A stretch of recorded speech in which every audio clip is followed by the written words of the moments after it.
નમસ્કાર.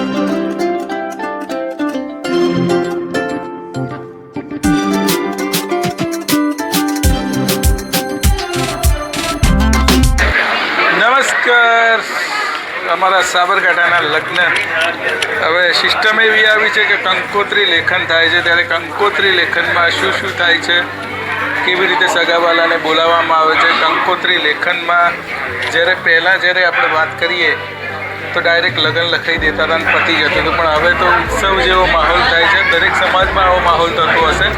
ત્યારે અમારો સાબરકાંઠાનો આ માહોલ તમારે જોવા જેવો છે. તો ચાલો આપણે જોઈએ કંકોત્રી લેખન, એ પણ સાબરકાંઠાના મોઢુકા ગામથી. તો અહીંયા આપ જોઈ શકો છો કે બ્રાહ્મણ બેઠા છે. કંકોત્રી લેખન માટે સરસ મજાનું આ સજાવટ કરવામાં આવી છે. ભગવાન ગણપતિ, આરાધ્ય દેવ ગણપતિને પ્રથમ મૂકવામાં આવ્યા છે.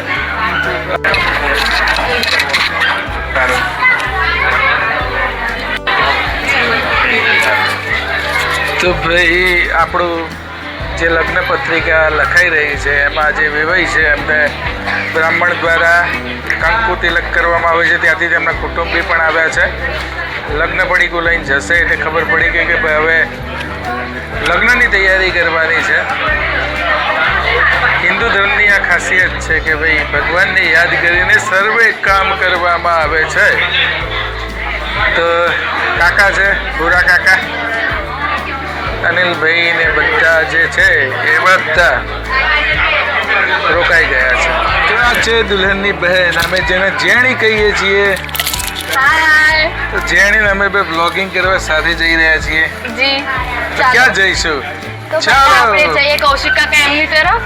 ઓકે, કૌશિક કાકા તરફ અમે લોકો જઈ રહ્યા છે. મારા તો ભાઈ છે, પણ હવે યસ આવી ગયા છીએ આપણે કૌશિક કાકા જોડે. તો આ સૌથી ફેવરેટ કાકા છે, જેમના ઘરે હું અત્યારે રહું છું અને ભણું છું.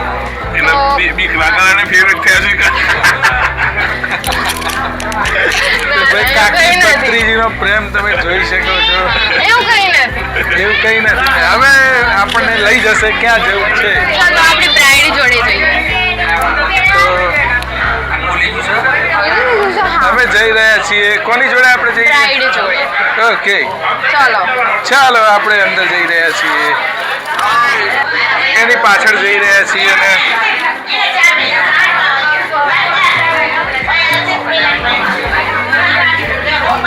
ક્યાં લઈ જાય છે ભાઈ?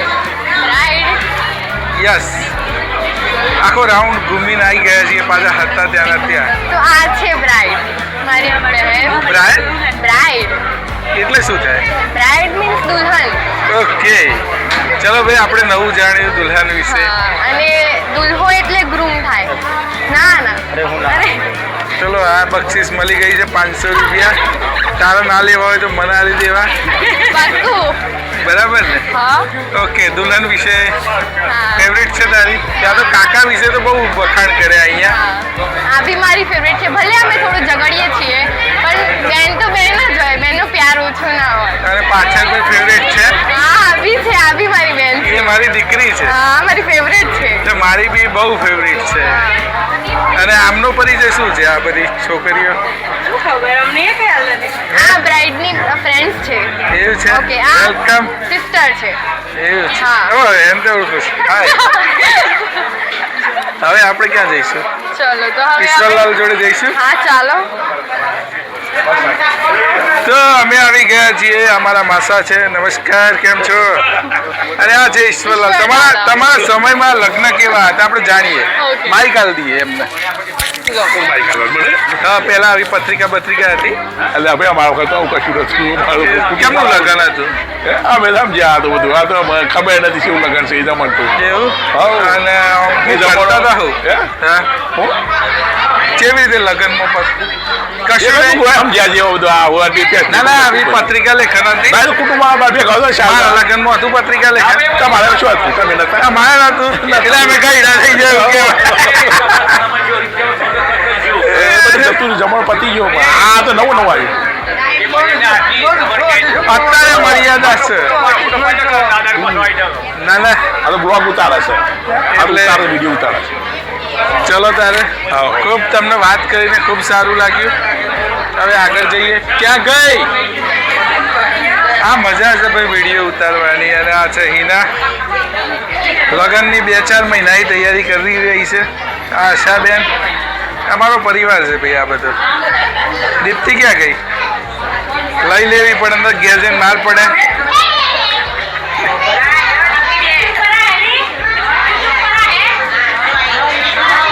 તો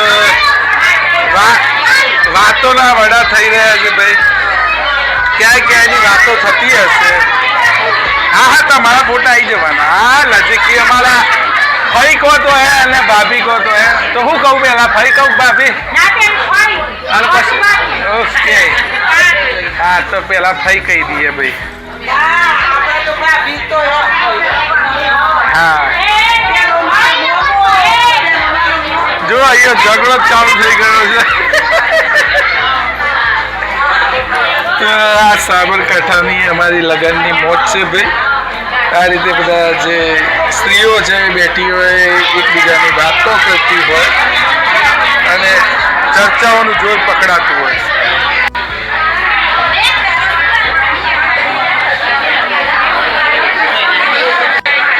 તો પત્રિકા હોય એટલે યથાશક્તિ જે પણ ગિફ્ટ લખાવવાની હોય અથવા જે હોય એ લખાવતા હોય છે લોકો. 200, 500, 1000 જે રીતે હોય એ લખાતું હોય છે. તો લખાઈ રહ્યા છે.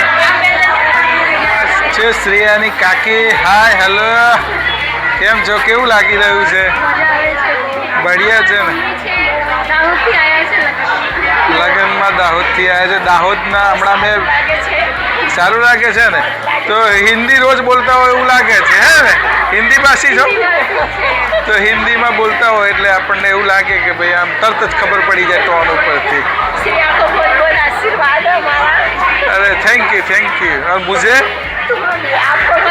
मेरे माथे पे हाँ थैंक यू. તો ભાઈ પત્રિકાઓ લખાઈ રહી છે. હવે લગ્નના કઈ તારીખે લગ્ન છે? 15 ઉત્તરાયણ પછી ટૂંકમાં લગ્ન છે. અને એની અત્યારથી પૂર્વ તૈયારીના ભાગરૂપે કંકોત્રી હવે 15 દિવસમાં પહોંચાડવામાં આવશે. અને પછી અહીંયા બીજો બ્લોગ લગ્નનો એ આપણે બનાવીશું કેવા લગ્ન થાય છે. પણ આ છે સાબરકાંઠાથી કંકોત્રી લેખનનું બ્લોગિંગ. તો વડીલો છે, અમારા પપ્પા છે, પેલા બધું આ ટૂંકમાં અમારા કુટુંબના સભ્યો છે બધા. આ છે અમારા ભાઈ કમ કોમેડી કિંગ અને મારા પરમ મિત્ર મુકાલાલ. મુકાલાલ અમારા ચોટીલા નોકરી કરે છે. મુકાલાલ આવી જાય છે. મુકાલાલ શું કહે છે? આનંદ કરો, જીવનમાં આનંદ જ આગળ પડે નહીં? યજમાન ભાલે તિલક કરણશી કુરિયાદ 1 2 3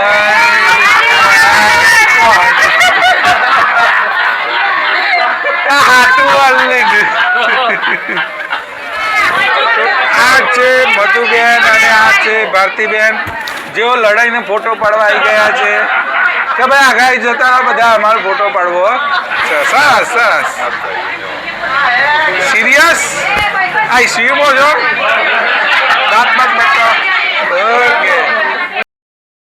શુભ પ્રસંગે કે લગ્ન પ્રસંગમાં જે પણ હોય કંકોત્રી નાના નાના જે પ્રસંગ હોય એની ફોટોગ્રાફી ને વિડીયોગ્રાફી ખૂબ જરૂરી છે.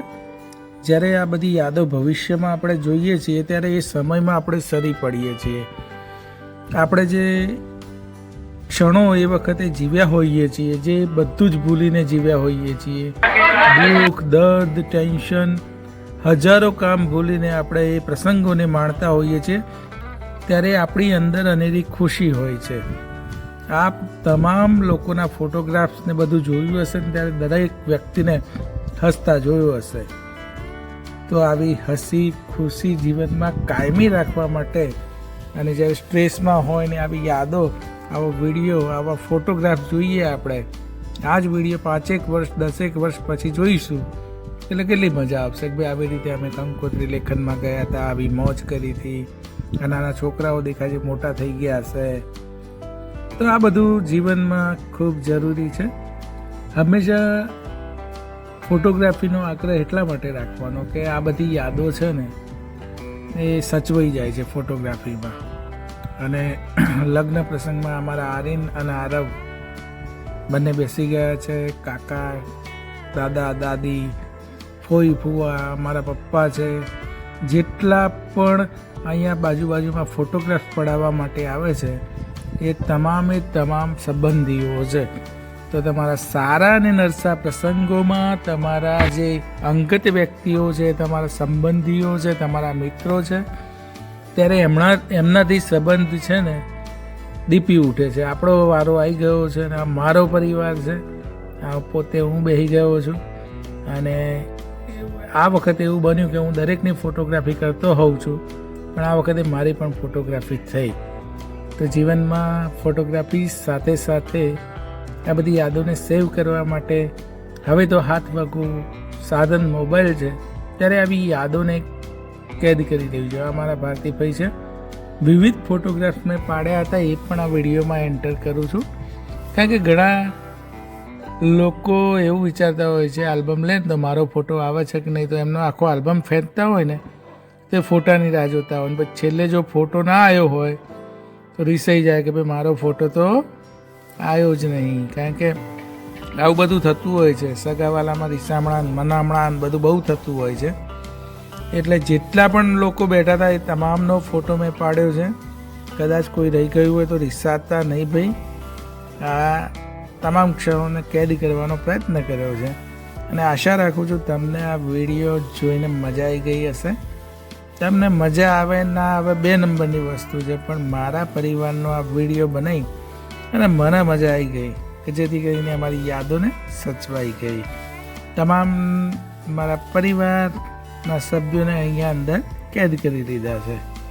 આ છે બધી મિત્રો એની. અને વિડીયો જોવા બદલ આભાર. આભાર.